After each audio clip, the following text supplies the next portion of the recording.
here are 15 co-op titles to keep an eye on this year. A quick note before we move forward. Please consider subscribing and enable all notifications by clicking the bell icon to get new video updates. And while you are at it, also please click like if you enjoyed this video. It really helps us out. With that out of the way, let's begin. Gotham Knights. While you could play through the upcoming Not Batman adventure solo, Gotham Knights is also a co-op experience. Levels have been designed to support 2 players, and there's no restriction on choosing the same hero. Even better is that as you play, other heroes are leveled up alongside you, allowing you to experiment throughout the story. Gotham Knights is out later this year and coming to Xbox One, Xbox Series X and S, PS4, PS5, and PC. It Takes Two. Hazelight Studios is back with yet another co-op adventure, and while you won't be escaping from prison, It Takes Two offers up some action-packed platforming. Players control Cody and May, a struggling married couple who are turned into dolls and must rely on a magic book to survive. Along with the couch co-op, It Takes Two also supports online co-op. There's also the Friends Pass, which allows you to invite another player to experience the whole game completely free. It Takes Two is out on March 26th for Xbox One, PS4, PS5, Xbox Series X and S, and PC. Valheim. Iron Gate AB's Valheim came out of nowhere on Steam Early Access and has quickly become one of the platform's highest rated survival games. Up to 10 players can team together to build housing, outfit themselves with gear, and venture into the wilderness fighting all manner of horrors. Valheim is already really good, and the fact that it's planned to release this year with even more content means it'll get even better. Monster Hunter Rise. Capcom finally brings a dedicated Monster Hunter title to the Nintendo Switch.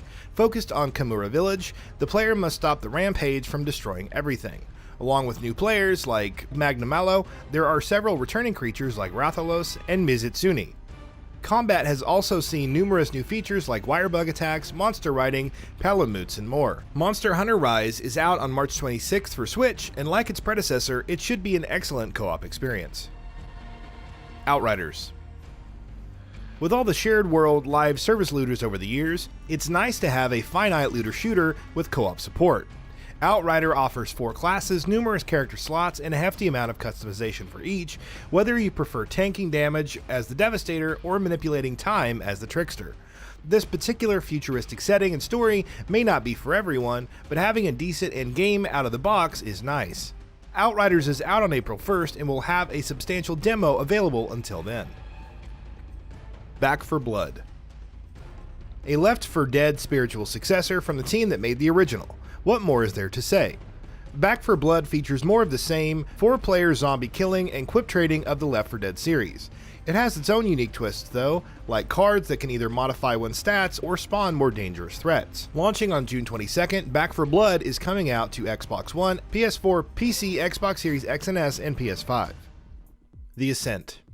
Cyberpunk stylings and incredible attention to detail aside, The Ascent is looking like a fun twin shooter / action RPG for co-op play. Players can customize their character in a variety of ways, utilizing different weapons and unlocking new abilities via cyberware. Local co-op and online co-op for up to 4 players is supported, and the developer promises no loading screens for its open world. The Ascent is currently set to release in 2021 for Xbox Series X and S, Xbox One, and PC. State of Decay 3. Almost nothing is known about State of Decay 3 save for the fact that it's in development for Xbox Series X and S and PC, but online co-op, which its predecessor had, seems a given. It should be interesting to see how it innovates on the survival mechanics, combat, and resource management of previous games. Perhaps there will be support for more than 4 players in a single session, allowing for some truly bustling communities. LEGO Star Wars: The Skywalker Saga. LEGO games aren't renowned for their challenge, but that, along with the humor, makes them ideal for stress-free, local co-op gameplay. LEGO Star Wars: The Skywalker Saga is all the more appealing because it includes the entire film saga, from The Phantom Menace all the way up to The Rise of Skywalker, and 300 playable characters. That's a whole lot of content to go through and doesn't include all the extra goodies and secrets. Tom Clancy's Rainbow Six Quarantine. Rainbow Six Quarantine, or whatever it ends up being called, is still a thing, promising tactical co-op shooting for up to 3 players. You're still facing off against infected humans and parasite-infested surroundings, but there's not much other information available. It does seem that the game will release before September 30th, 2021, so at least we won't have to wait long for a potential reveal. Warhammer 40k Darktide. When you think co-op shooting, Fat Shark's Warhammer Vermintide 2 may eventually crop up.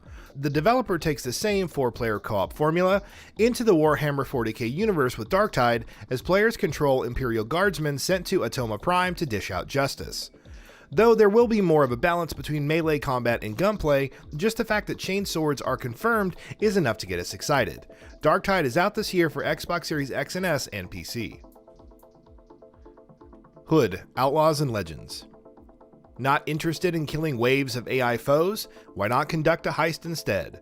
Sumo Digital's Hood, Outlaws and Legends tasks you and 3 other players with robbing from the rich in medieval times, either sneaking about or beating down foes.